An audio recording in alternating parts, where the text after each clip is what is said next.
It's time for the myth to stop that Native American students can't learn. So don't hold them to those expectations.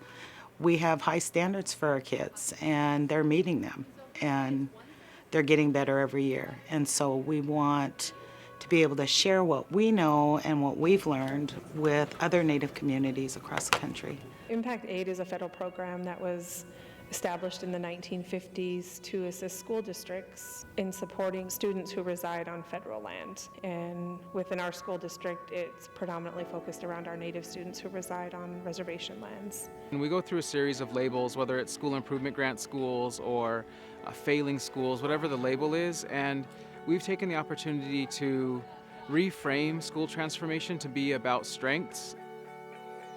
For the most part, we really resist the idea of just bumping scores, and as a principal, I work with my staff to support those goals, which include academic success, but also cultural and social emotional success. So it's varied from hiring academic tutors to support students to encouraging outreach to the community, meeting cultural goals for students. We have had a lot of gains with our kids and growth in their scores, and I think we're just going to continue to see more and more. Getting past the separation and the breakup of the families from the boarding school days and what that did to our families, there's been a rebuilding and a rehealing and a reunification of family and family values and what that means to be a parent and how you help your children through their lives. It forces us to ask the real question of why are our Native students not successful in this public school system? And without Impact Aid, I think there wouldn't be an opportunity for that conversation. And systems, including schools, have a lot to do to repair what was done to tribal communities. So education systems existed to actively eliminate tribal cultures. And the fact that we're standing up now saying not only do we still exist, but we continue to strengthen and thrive in spite of history is just an important message to be sending over and over, that we're basically here to stay, and we demand all resources possible. Through this, we provide direct service to our Native students and families through 6 positions, which are community liaisons, and they serve our 1,300 students throughout the district. Our intention is to really create an identity-safe place for our Native students.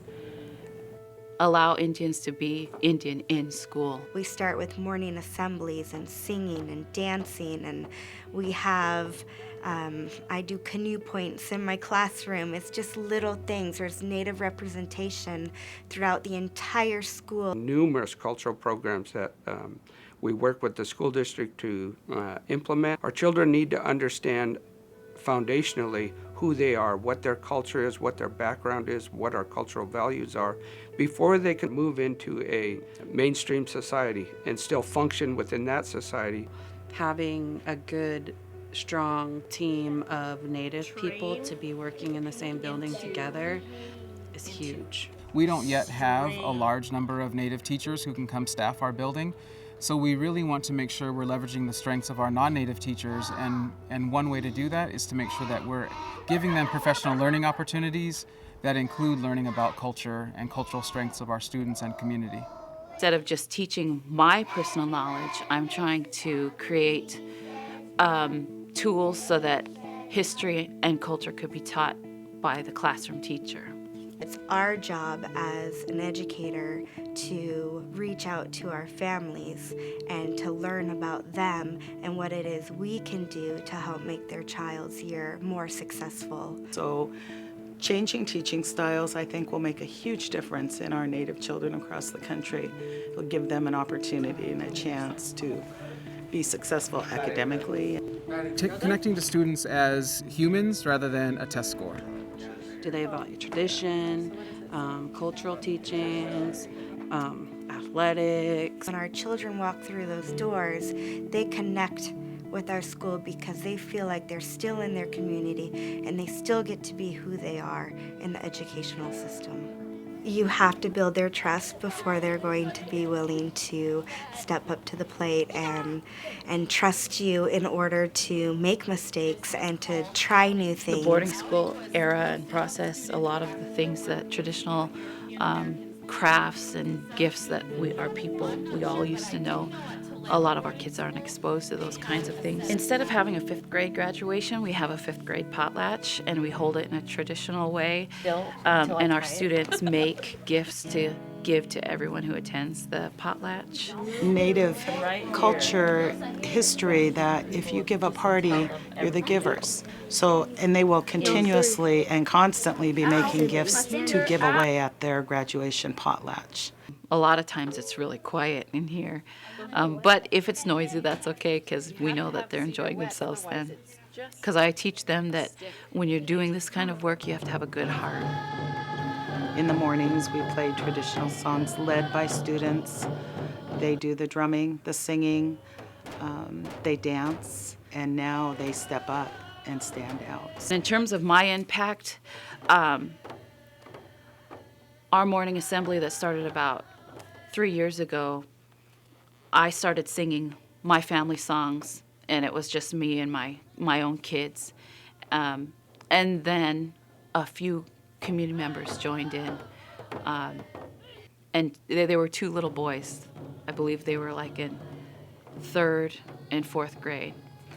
And by the end of the year, they were leading the songs. And then when we moved up to here, they continued leading the songs. And now I just step back and the kids lead the work. This is the 4th year in a row that our 4 kindergarten classes have outperformed all kindergarten classes district-wide. And this year we've added 1st and 2nd grade to that list. So our K-1 students, which is 87% Native, are outperforming 10 other elementaries district-wide when it comes to reading and math. They have their identity intact as a Native person, and the help that they need to be the best student that they can be. Positive impacts not only with the students but also with their parents who come with them, who may have been born and raised in Marysville and they have not set foot in Tulalip. Tulalip Tribes is the 2nd leading job provider in Snohomish County. Their eyes become open and more willing to learn and understand of who Native Americans are, and in particular who Tulalip people are and what our history is. And there has been a real awakening of that within the community because of those relationships. I think that I face a lot of the challenges that our students face. Still to this day, people don't see me as a real educator. And I have to prove them wrong, just like I did as a student. Federal funding sources, we've fought for 50 years to keep funding coming in, and I think that it's one small area that we can keep pushing on the federal government to meet their treaty obligation to our people. The least that the government can do in terms of healing and education and Indian education. The things that we face in Indian education has been devastating to Indian people. Well, the treaties are our foundation. As sovereign governments, sovereign nations, it's all based on the treaty. We have given up, in our case, millions of acres of land, which has created a huge, huge economic base for Washington State. And again, it goes back to the federal government has a trust responsibility to fund this, and it's not about taxes or how that's done. That's a state process. Our funding mechanism was guaranteed in the treaty, and we hold the federal government's feet to the fire for that and hold them accountable to live up to those obligations. I think the long-term goal for all Indian people is to truly create a system that's designed by them to educate our own children in the way that we know to be real, that we know to be effective. And ultimately, I think that's something we'll see across the country